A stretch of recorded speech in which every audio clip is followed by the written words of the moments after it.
భగినీ హస్త భోజనం అని వస్తుంది. ఒకానొక టైంలో అంటే మనకి పురాణాల్లో గాని, ఇతిహాసాల్లో గాని చెప్పబడింది ఏంటంటే, యమధర్మరాజు యొక్క సోదరి హ్మ్. యముడిని "అన్నా హ్మ్. నువ్వు భోజనానికి రా మా ఇంటికి" అని చాలా సార్లు పిలిచింది పాపం.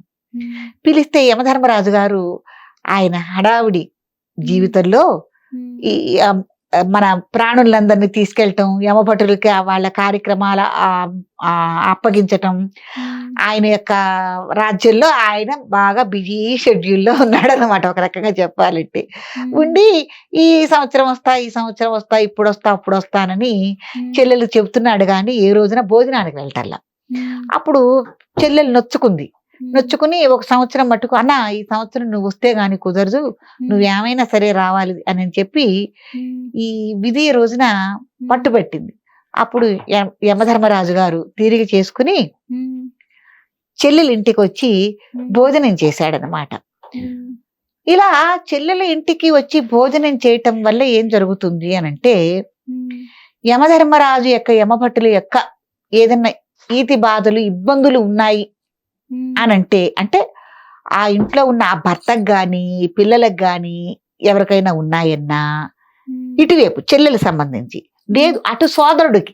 హ్మ్. సోదరుడికి ఏమన్నా యాక్సిడెంట్‌లయ్యే అవకాశం గాని, జాతక పరంగా గాని, ఏదైనా అపమృత్యు గండాలు గాని, ఏదైనా ఈతి బాధలు గాని ఏమన్నా ఉన్నాయనుకోమ్మా, హ్మ్. సోదరుడు యొక్క క్షేమం కోసం గూడా చెల్లెలు తను స్వయంగా తన చేత్తో వండి హ్మ్. పెట్టడం అనేది గూడా మనకి ఆచారంగా ఇది వచ్చింది. కాబట్టి భోజనానికొచ్చారు స్వామి యమధర్మరాజు. వచ్చి చెల్లెలింట్లో భోజనం చేసిన తర్వాత, "అమ్మ నీకేం కావాలి?" అని అడిగారు. అడిగినప్పుడు సోదరి యమధర్మరాజు సోదరి ఇవడిగింది. "నా చేత్తో నేను స్వయంగా చేసి భోజనం పెట్టానన్నా, ఏ సోదరి అయితే తన తమ్ముడు గాని, అన్నయ్య గాని భోజనం పెడుతుందో ఈ రోజున పిలిచి, ఒకవేళ ఆ సోదరుడికి ఎటువంటైన విపత్తులు, గండాలు ఏమన్నా ఉంటే, ఇలా చేయటం వల్ల పోవాలి.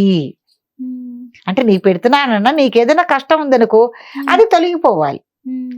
లేదు మాకు కుటుంబ పరంగా గూడా ఏమన్నా ఉంటే అవి గూడా తొలగిపోవాలి అని వరం ఇవ్వు" అనని అడిగిందనమాట. అప్పుడు యమధర్మరాజు తథాస్తు అని ఆ రోజు నుంచి భగినీ హస్త భోజనం అని చక్కగా ఎవరైతే చెల్లెళ్ళు గాని, అక్కలు గాని ఉన్నారో తమ తమ్ముళ్ళని, అన్నయ్యల్ని పిలుచుకుని యథావిధిగా చక్కటి మంచి విందు భోజనం పెట్టి, వాళ్ళ యొక్క ఆశీస్సులు వీళ్ళు పెద్దవాళ్ళైతే వాళ్ళు, వాళ్ళు పెద్దవాళ్ళైతే వీళ్ళు ఆశీస్సులు తీసుకొని చక్కగా పలకరించుకోవటం, ఆనందంగా చేసుకోవటం అనేది జరుగుతోందమ్మా.